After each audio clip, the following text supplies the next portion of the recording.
રાજકોટમાં ક્ષત્રિય મહિલા અગ્રણીના પુત્રના સીન સપાટા। પદ્મિનીબા વાળાનો પુત્ર રિવોલ્વર જેવા હથિયાર સાથે જોવા મળ્યો। કમર પર રિવોલ્વર જેવા હથિયાર સાથે પુત્ર જોવા મળ્યો। છાવા ફિલ્મના ડાયલોગ સાથે વિડીયો અપલોડ કર્યો। અટલ સરોવર ખાતે આયોજિત અર્વાચીન રાસોત્સવમાં હાજરી આપી હતી તો પદ્મિનીબા વાળા સાથે તેના પુત્રે કાર્યક્રમમાં હાજરી આપી। સવાલ એ કે શું રાજકોટ પોલીસ પદ્મિનીબા વાળાના પુત્ર સામે કાર્યવાહી કરશે ખરા? તો સવાલ એ પણ છે કે પદ્મિનીબા વાળાના પુત્ર પાસે પરવાનાવાળું હથિયાર છે કે નહીં તે પણ સવાલ થઈ રહ્યો છે। અને આ મુદ્દે સંવાદદાતા રહીમ જોડાયેલા છે। રહીમ, પદ્મિનીબા વાળાના પુત્ર સીન સપાટા કરે, સવાલ એ છે કે શું પોલીસ તેની સામે કાર્યવાહી કરશે ખરા?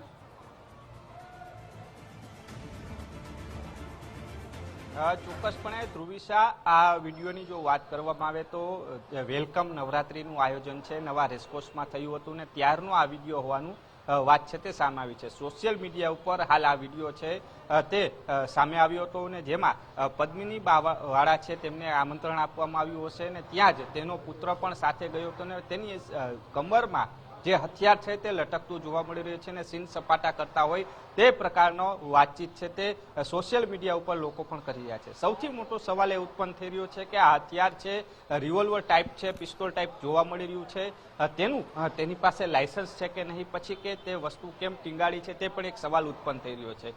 બીજી બાજુ ધ્રુવિશા એ પણ વાત છે, જો લાયસન્સ હથિયારનું હોય છે તો પણ તેમાં નોર્મ્સ અને નિયમ લાગુ પડે છે। આ રીતના કોઈ પણ સંજોગે જાહેરમાં પ્રદર્શન છે તે કરી પણ નથી શકાતું। આ લાયસન્સ ધારક હથિયાર હોય છે તેને પણ આ નિયમ લાગુ પડતો હોય છે, એટલે કહી શકાય કે સીન સપાટા કરવા તે ક્યાંક હવે પદ્મિનીબા વાળાના પુત્રને વહમવું પડશે, કારણ કે જે રીતના સોશિયલ મીડિયા ઉપર વિડીયો વાયરલ થયો છે તેને લઈને રાજકોટ પોલીસ છે તે પણ હરકતમાં આવ્યા હોવાની વિગત છે તે હાલ સામે આવી છે। આ વિડીયો ક્યારનો છે, શું આખી વિગત છે, આ સમગ્ર મામલે પોલીસ દ્વારા છે તે તપાસ પણ શરૂ કરી દેવામાં આવી છે અને આગામી સમયમાં પદ્મિનીબા વાળાના પુત્રને પોલીસ નિવેદન માટે બોલાવીને તેની સામે કાર્યવાહી કરે તેવી શક્યતાઓ પણ હાલ સેવાઈ રહી છે। ધ્રુવિશા।